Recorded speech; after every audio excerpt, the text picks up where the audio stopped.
Leo's insights are presented to challenge, inform, and encourage you in your quest to break free from school-based approaches to education. Building upon a foundation of unschooling, we sincerely hope these insights help you to consider how education can be truly unlimited. Last time I announced the passing of Edward Bartlett Byfield. Ted was a journalist at heart, but he was also a teacher, a historian, and a political pundit responsible for coining the phrase "the West wants in." This became the rallying cry of the Western-based reform movement, which eventually led to Stephen Harper's 9 years as Prime Minister of Canada. I knew of Ted for years as an incredible writer and an architect behind the 12-volume Alberta history and Christian history projects. I was a financial supporter of both those projects and remain a proud owner of both original sets. I can still remember the excitement I experienced receiving each new volume in the mail. It took me over 20 years to get both sets, one book at a time. Due to my longstanding support of both projects, Ted came to visit me about 15 years ago with the intention of squeezing a bit more out of me to facilitate the distribution of the Christian History Project.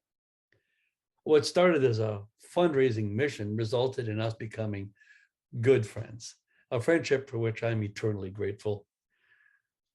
When Ted initially visited me, he knew absolutely nothing about home education.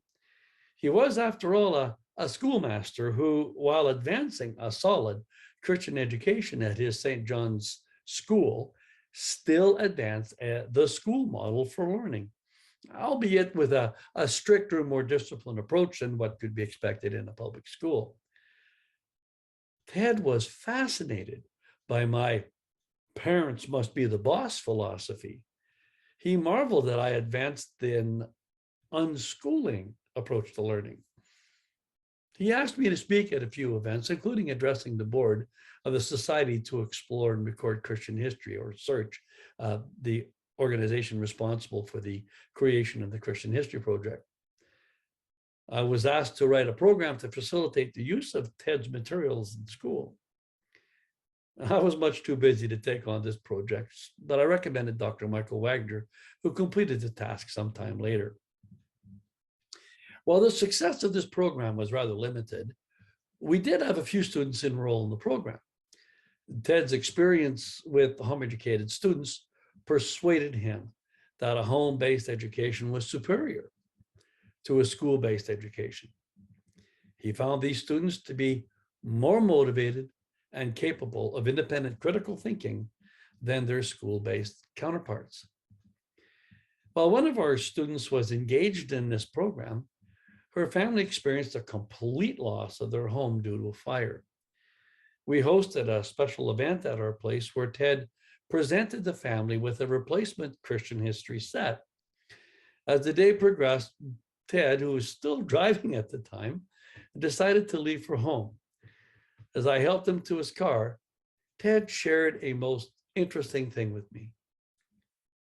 He told me that up until this time, he had discouragingly come to the conclusion that the world was headed towards a dismal future. He saw no real hope in the post-millennial children. Then he came to know the world of home education through me, which completely renewed his hope for the future. Ted came to understand what we have been advocating all along.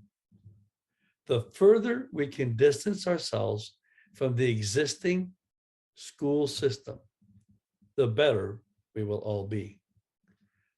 Long live home education, and may Ted's legacy include his endorsement of it.